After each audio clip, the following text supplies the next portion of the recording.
আসসালামু আলাইকুম। অনেকেই আমার টুইন বাবুদের মাথার এই বিড়াগুলো দেখে ইনবক্স এবং কমেন্ট করেছেন যে এই বিড়াগুলো কিভাবে বানায় একটু দেখিয়ে দেন আপু। আপনাদের এই রিকোয়েস্টের জন্য ভিডিও করেছি। তো প্রথমেই আমি একটি ব্যবহার করা ওড়না নিয়েছি, যাতে বাচ্চার মাথায় না লাগে সেই জন্য ব্যবহার করা ওড়না নিয়েছি। এরপর ওড়নাটি এভাবে ঠিক করে নিব। তারপর ওড়নার মাঝখানে হাত দিব এবং দুই পাশের অংশ যাতে সমান হয় ঠিক সেইভাবেই ওড়নাটি ঠিক করে নিব। তো আমার ওড়না কিন্তু সমান করে নেওয়া হয়ে গেছে, দেখতেই পাচ্ছেন ভিডিওতে। এরপর ওড়নার মাঝখানে হাত দিয়ে ওড়নাটি ভালো করে পেঁচিয়ে নিব। আমার ওড়নাটা পেঁচানো কিন্তু শেষ। এরপরে কিন্তু বানিয়ে ফেলবো কাঙ্ক্ষিত সেই বিড়া। তো আমার ওড়না পেঁচানো শেষ।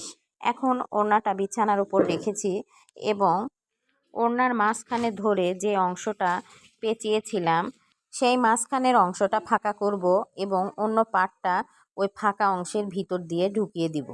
এখন বিড়াটা চারদিকে ঠিক করে নিব এবং যে অংশটি আমি মাঝখান দিয়ে ঢুকিয়েছি সেই অংশটি একটু পেঁচিয়ে নিয়ে গিট দিব।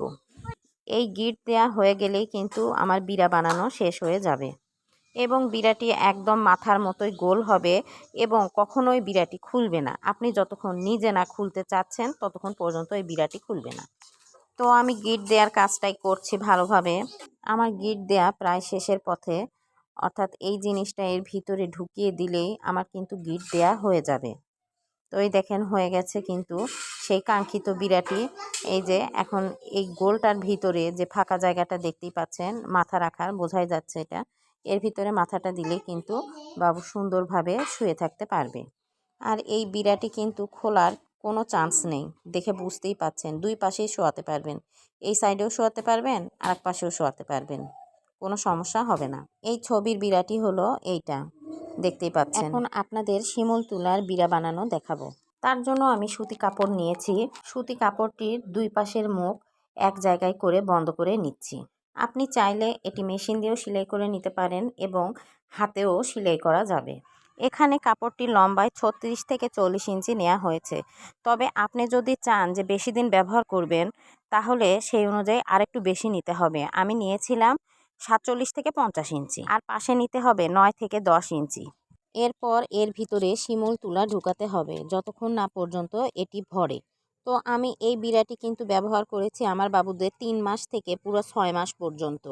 কিন্তু আসলে আমার টুইন বেবিরা কোনো সময় কাত হয়ে শুয়ে থাকতো না। তাদের যে পাশে বাঁকা ছিল তাদের আমি কোনো সময় সেই দিকে রাখতে পারিনি, তারা সব সময় চিত হয়ে শুয়ে থাকতো। এটাই ছিল আমার সব থেকে বড় সমস্যা। তো তুলা ভরানো কিন্তু প্রায় শেষের দিকে। এরপর এর মুখটা কিন্তু বন্ধ করতে হবে। আর মুখটা বন্ধ করতে টাকার বান্ডিলে যে রাবার দেয়া হয় সেই রাবার দিয়ে মুখটা ভালো করে আটকায়ে নিতে হবে। এটা আটকানো হয়ে গেলেই দেখতে পারবেন কত সুন্দর মাথার বিড়া হয়েছে। আপনাদের দেখলেই অনেক ভালো লাগবে বিড়াটা। এরপর কিন্তু এই যে এইভাবে পাইপটি ঠিক করে নিতে হবে যাতে চারদিকে সমানভাবে পড়ে। এরপর এটি সুন্দর করে গোল করে নিব। গোল করলেই কিন্তু হয়ে যাবে মাথার বিড়া বালিশ। বালিশটি কিন্তু অনেক সুন্দর, দেখতেই পাচ্ছেন কত সুন্দর করে বানানো হয়েছে। তো এইভাবে কিন্তু চেষ্টা করে দেখতে পারেন। আমরা সাধারণত বাচ্চাদের জন্য যে নর্মাল বিড়াটা বানাই সেই বিড়াটা কিন্তু বারবার খুলে যায়। আমি এটা খুবই ফেস করেছি। অনেকে আবার সরিষার বালিশও বানায়। তো আমার কাছে এই বিড়াগুলো অনেক সুন্দর লেগেছে। তো বাচ্চার মাথা গোল করার জন্য আপনারা এই বিড়া বানিয়ে দেখতে পারেন। আমার বাচ্চারা সবসময় চিত হয়ে থাকতো, যার কারণে আমি পারিনি, এটা আমার ব্যর্থতা। তো আজ এ পর্যন্তই। আল্লাহ হাফেজ।